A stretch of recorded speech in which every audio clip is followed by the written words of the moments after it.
Hey guys, welcome to video number 10, and the timing could not be better because it's the fall, and the fall is my most favorite time of the year. And I know there are so many annoying people in stores out there who are rushing us into the holiday season, but you know what I say? I say if you can't beat them, join them. Happy Halloween, everybody. So there's a crispness in the air. I have my last clutch of eggs cooking in the incubator, got my favorite flannel on, and most importantly, I got my favorite warm cider in my favorite mug.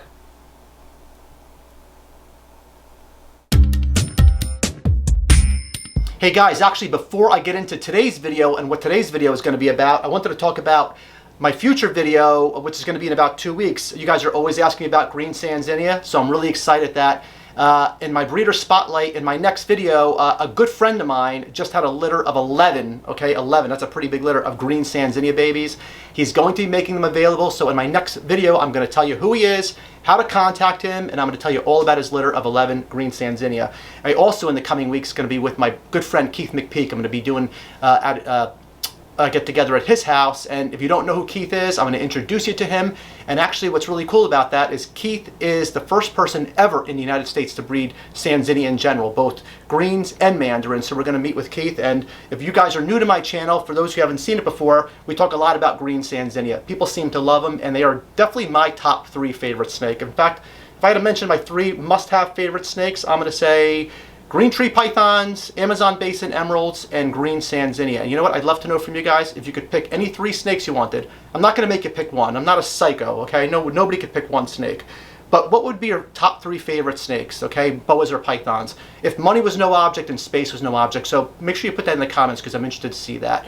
And also, I always forget to ask you guys this. Can you please like and subscribe my videos? I mean, you guys do it anyway, and you share my videos, and I really appreciate that. But if you haven't, please go ahead and like and subscribe the videos. So what are we doing in today's video? Well, we got about 4 things lined up.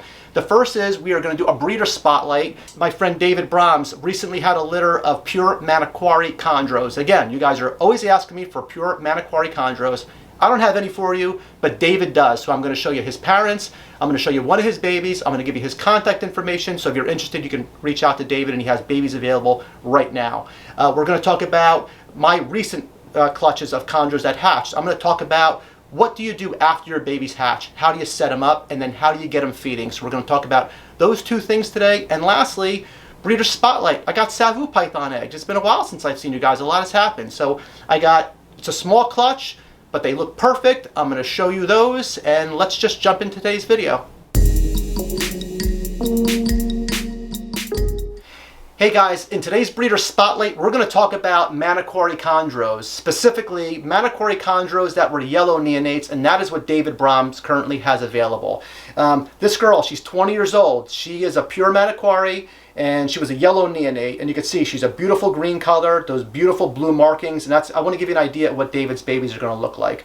But I know people tend to favor the red babies over the yellow babies. I do as well. But you know what? I love the yellows a lot as well. They're beautiful. I have one in my collection, and so that's what I wanted to talk about David's animals today. So I'm going to put up some pictures. The first I'm going to put up is a picture of David's male Manaquari chondro, and that was a captive hatch baby he acquired from Bushmaster Reptiles.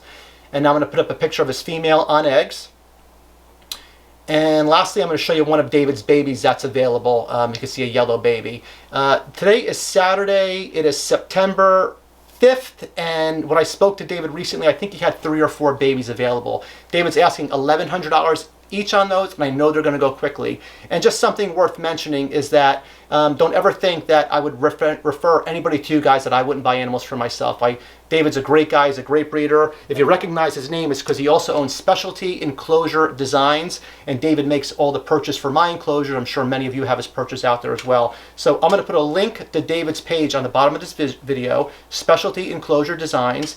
And whether you need purchase for your animals or you're looking for some beautiful, pure Manaquari chondros, which are very difficult to come across, reach out to David and let him know that you heard it from me. We're going chondro crazy in today's video, guys. We're going to talk a lot about baby chondros specifically. And what I want to talk about right now is you just hatched your first clutch of chondros. Now what the hell do you do with them? I'm going to show you exactly how you should set them up right now. This is a typical shoebox rack, my purchase again from David Brahms. And basically, here's the key thing I'm going to tell you when baby chondros, when you take them from the incubator and you put them into their first enclosure. Moisture, humidity, high humidity is everything. You have to keep these animals, especially more humid than you typically would until you have your first shed, okay? Because I'll tell you, if you have a baby green tree python with a dry shed on it, you know, a newly hatched baby, it's a real problem. It is really difficult to get a first dry shed off a baby. So everything you're going to do, everything I'm going to show you is going to try to prevent that from happening. So what I do is, some people keep them over water, by the way. That's an option. Everything I do, guys, I'm not saying it's the right way. I'm always going to show you what works for me, okay? There's more than one way to skin a cat. So I take my shoebox, I take my paper towel, and then what I'll actually do is just take almost a cup of water, not a whole cup, but I'll make sure the paper towel is nice and wet, nice and damp. I'll then pour out the excess, I'll put the baby back in with its water bowl, and I will just, it's going to typically shed out in about 8 to 10 days, something in that area, and I'm just going to check on it every day to make sure you know, it's nice and the humidity is really high. Why do I prefer paper towel, damp paper towel over water? I just think because with damp paper towel, there's just some friction, right? They could rub their noses on the damp paper towel as opposed to trying to do anything into water. If you only put water in here, their only option really to try to get their skin off would be to rub their noses on the perch. So by putting in the damp paper towel, they can either start shedding by rubbing their noses on the paper towel, or they can rub their noses on the perch. So anyway, that's how I set up my babies when I first take them out of the incubator. Okay guys, so all three of these chondros have had their first shed, and this is how I have them set up now. I keep them on paper towel. If you notice, the paper towel is nowhere as near as wet as it was before they had their first shed. So it's dry paper towel, and there's a small water bowl in there, but here's the key thing I do. And again, I always want to remind you, this is what works for me. May not, people do it differently.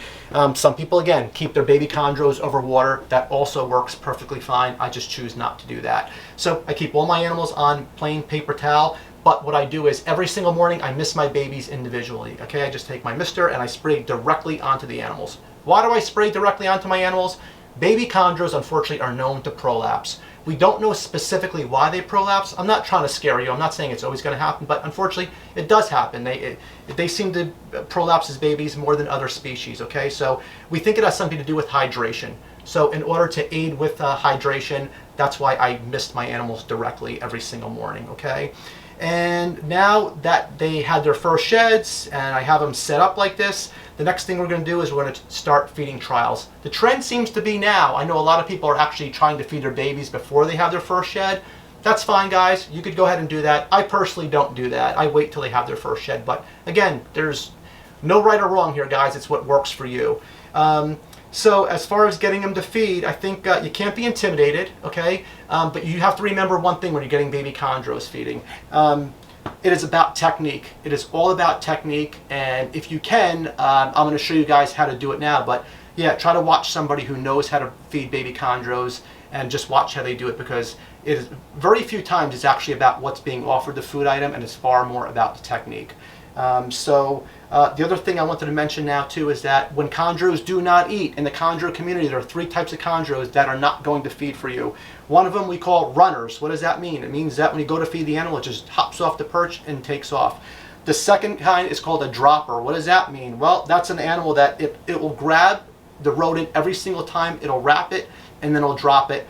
And the third type of animal that will not feed for you is a non-striker. What does that mean? Again, just what it sounds like. You just can't get the damn thing to strike no matter what you do. You can't get that baby to strike. So why don't we talk about the 3 types of non-feeding chondros. So you have a runner. Every time you go try to feed that baby chondro, it hops off the perch. What do? Well, you have to have a lot of patience, first of all, and just know that that animal is going to continually hop off the perch. So after it hops off the perch, take the animal, put it back inside the rack, and walk away from it and leave it alone. Come back about 20 minutes later and try feeding it again. That's how you deal with a runner. If you constantly try to feed it when it's running, guys, it is not going to work. Okay, so again, you have a running chondro. Try feeding it until, again, you see it hop off the perch, and as soon as it does that, put it back in the enclosure, slide it back in the drawer, and then you're going to try to feed it again shortly. And that's how I handle runners. How do you deal with a dropper? A dropper, he'll grab the pinky every time, he'll grab it and wrap it, and as soon as you move even the tiniest bit, that animal's gonna drop the pinky mouse. Well, if it's grabbing the pinky and wrapping it, that's a great feeding reaction, but what's really telling you there is, for the most part, it doesn't like the scent that it's getting when it's grabbing that pinky mouse, and that might be why it's dropping it. Again, this is always process of elimination, guys. So we're always trying different things. When I try feeding baby chondros, the first meal I offer is a pinky mouse. That's the first thing I do, a live pinky mouse, okay? If I don't have success with a live pinky mouse, I try a pinky mouse again. This time it is scented with chick down, okay? And my third attempt is gonna be a frozen thawed, really well heated up pinky mouse. That's the third thing I try on baby chondros. If that doesn't work, the fourth thing I'll try is a frozen thawed pinky mouse with chick scent, okay? So that's the order. It goes live pinky, chick scented live pinky, frozen thawed pinky, chick scented frozen thawed pinky, okay? And that's the order of the food items I try. So when I have a dropper, that's what I try. Typically, if you can get him to grab a live pinky, a lot of the times, and they feel that movement, they may not drop it. Or if it's scented with chick down, they may not drop it. So again, if you have a dropper, typically that has more to do with he's not liking the smell or she's not liking the smell when she's grabbing the pinky, and that's why they're dropping it. So why don't you go ahead and either try live with a dropper or a chick scented pinky. Non-strikers are the worst, guys, okay? I'd rather deal with a runner and I'd rather deal with a dropper than a non-striker, because they just, you can't get them to do anything. So the key thing first off to keep in mind with a non-striker is that, you know, people are too delicate with these animals sometimes, okay? Because I know they're less than 15 grams and they're so small and people think they're really delicate, but you gotta get in there and you gotta really piss them off. With the tongues, you could pinch at its tail, you know, not really hard, okay? You know, we're using some restraint here. But you really want to pinch out its tail. You want to really aggravate the animal. You want to piss it off. Your object is you're trying to get that animal to strike. Unfortunately, I'm cheating here, guys, because all three of these animals are already feeding. But anyway, I'm going to just show you how I feed these guys in general. But if this was a non-striker, I'd really just be like really trying to get the animal's attention. Maybe with one hand, I'd be pinching the animal's tail, while with the other hand, I have the pinky in front of it. I'm tapping the side of its neck. Again, you're trying to aggravate that animal. You're trying to get it to strike. But again, these are all established feeders, and I talked earlier about warming up, you know, frozen thawed pinky. So that's what I have: warm hot water here next to me, and hopefully you can see this well. I'm just going to take it, and hopefully he's going to cooperate. And you can see he just grabbed and ate pretty quickly. And I'll feed these other two. Again, I know I'm cheating. These are not non-feeders, guys. These are all established babies already. And as far as, you know, people ask me too, when should you feed? What day part? Should I feed at night, in the morning? I always feed at night. I know a lot of guys who have success feeding their baby chondros in the morning. So, come on, baby. So, you know, whatever works for you. Let's see. Right now it's the daytime, but. So typically what I would do on something like that is, let's see. All right, he's not going to cooperate right now. I have to come back to him. I'll try a different pinky mouse on this last one, and we'll go from there. Last thing I want to talk about, guys, what happens? You tried everything. You've tried chick scent, you tried frozen thawed, you tried live, and the damn thing will not eat for you. What do? Well, some people start force feeding pinky heads. The problem if you force feed pinky heads is even if you feed, you know, 4 or 5 of them over several weeks' time, your baby chondro is going to start to fade away. They still get really thin, and they're just not very nutritional. It'll sustain the animal for a little bit longer while you continue to try to feed it whole pinkies. But what I do after like 3 or 4 weeks, guys, if my baby chondros are not feeding, I force feed whole pinkies to them. I'm very delicate when I do it, and that's when I do it. But that's what I do, and it's just, I'd rather just force feed a whole pinky in them and then try feeding them again maybe every week, once a week. Because if you tried feeding them every day or so, this one may not cooperate. Let's see. I've had these guys out a bit today. Am I making excuses? Of course I am, but I've had them out for a while today, so they may not eat right now, but at least one of them cooperated. And that's what they do when they run like that, guys. So see that? He ran. I'm not going to chase him around the enclosure. I'm just going to put him back, and I'll try again in a little bit. But anyway, I hope this gave you an idea, just some basic guidelines on how to get your baby chondros feeding. I know it's really frustrating at times, but it happens to all of us. Some of them eat instantly. Last year I had one, took me about 3 or 4 months. So no matter how new you are or how seasoned you are, some of them just can be challenging. It's that simple. Okay, today's breeding updates, guys. I'm happy to report we have some Savu python eggs. Yeah, I was a little bit disappointed the clutch was so small. She had a total of 5 eggs. They're 10 days old today. Here are the eggs right here. One of them was perfect from the start, had great vein development. The other one, this larger one right here, was pretty yellow. I was not feeling too confident with it, but I got to tell you, it really looks amazing now. 10 days in, it's really strong vein growth, so I feel pretty good about both eggs. One thing I'll just mention, I think it's worth mentioning about eggs, is that as long as they do not smell, guys, just make sure, or obviously if they're not obvious slugs, you could throw them out. But when you're incubating eggs, as long as they don't obviously smell bad, as far as I'm concerned, they're good eggs. No matter how bad they look, make sure you put them in the incubator because you might be surprised. This is the female silver Savu that had laid these eggs. The babies will not be silver. They'll be het for silver because she was bred to a normal male, okay? Silver Savu pythons, it's simple recessive trait with them. So again, they'll be het for axanthic or het for silver. I'll keep you posted on those. And she's not looking her best right now, guys. She just laid the eggs 10 days ago. She needs to shed out again, and she just took her first meal since she laid her eggs. Okay, so that's going to pretty much wrap up today's video. As always, what am I going to say? US ARC, we need them. They do so much for us. They ask so little from us. So please, if you have not already, please join US ARC. It is only $5 a month. And as always, again, I'm going to put a link on the bottom of this video.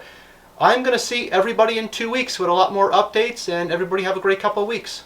Who has the best YouTube channel? Me